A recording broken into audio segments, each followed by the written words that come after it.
సార్వత్రిక ఎన్నికల్లో ఉమ్మడి జిల్లాలో మహిళలు యువత పాత్ర అత్యంత కీలకంగా ఉండబోతోంది. ముఖ్యంగా మహిళా ఓటర్లు తీవ్ర ప్రభావం చూపనున్నారు. ఎన్నికల్లో పురుషుల కంటే మహిళలే అత్యధికంగా పోలింగ్ అవ్వడం చూస్తుంటే మహిళా ఓటర్ల చేతుల్లోనే అభ్యర్థుల గెలుపోటములు నిర్దేశించి ఉన్నాయని స్పష్టంగా తెలుస్తోంది. మహిళా ఓటర్లలో ఎక్కువ మంది తమ పార్టీకి మొగ్గు చూపారని వైసీపీ నాయకులు ధీమా వ్యక్తం చేస్తుండగా యువత మరియు మెజార్టీ మహిళా ఓటర్లు మొత్తం ప్రభుత్వానికి వ్యతిరేకంగా టీడీపీకి అనుకూలంగా ఓట్లు వేశారని టీడీపీ అంచనాలు వేస్తోంది. దీనికి తోడు పోస్టల్ బ్యాలెట్ ఓట్లు టీడీపీకి అనుకూలంగా వైసీపీకి వ్యతిరేకంగా ఉంటాయని ఇరు పార్టీల నాయకులు అంగీకరిస్తున్నారు.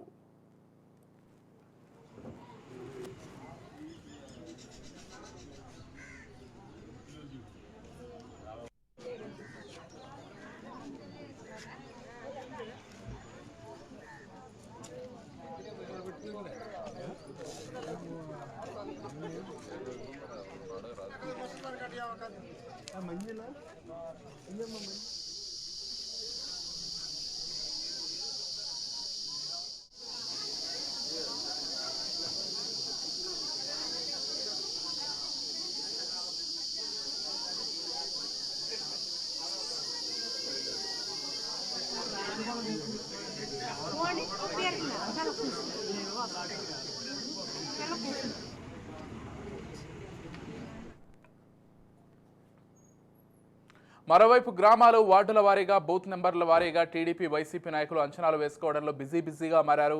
టీడీపీ అభ్యర్థులు తామే గెలుస్తామంటూ ధీమా వ్యక్తం చేస్తుండగా స్వల్ప మెజార్టీతోనైనా గట్టెక్కిపోతామని వైసీపీ అభ్యర్థులు అంచనాలు వేస్తున్నారు. ఉమ్మడి జిల్లాల నియోజకవర్గంలో జరిగే ఓటింగ్పై ప్రధాన పార్టీలో ఎవరికి వారే ధీమాగా ఉన్నారు.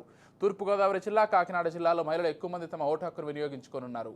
మహిళలు పెద్ద సంఖ్యలో తరలిరావడంపై టీడీపీ వైసీపీలో కూడా ధీమా వ్యక్తమవుతోంది.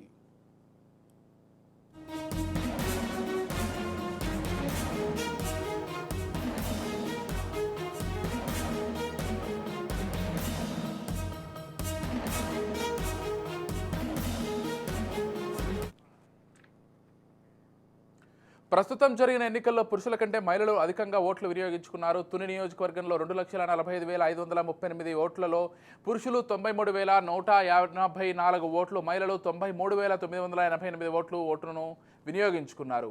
ఇక ప్రతిపాటులో 2,17,267 ఓట్లలో పురుషులు 87,813 ఓట్లు, మహిళలు 86,968 ఓట్లు వినియోగించుకున్నారు. పురుషులు అధికంగా ఓట్లు నమోదు చేసుకున్నారు. పిఠాపురం నియోజకవర్గంలో 2,36,408 మంది ఓట్లలో పురుషులు 1,03,371 ఓట్లు, మహిళలు 1,01,343 ఓట్లను వినియోగించుకున్నారు. ఇక్కడ పురుషులు అధికంగా ఓట్లు వేశారు. కాకినాడ రూరల్ నియోజకవర్గంలో 2,69,330 ఓట్లలో పురుషులు 1,02,270 మంది ఓటు హక్కును వినియోగించుకున్నారు. మహిళలు 1,15,158 మంది ఓటు హక్కును వినియోగించుకున్నారు.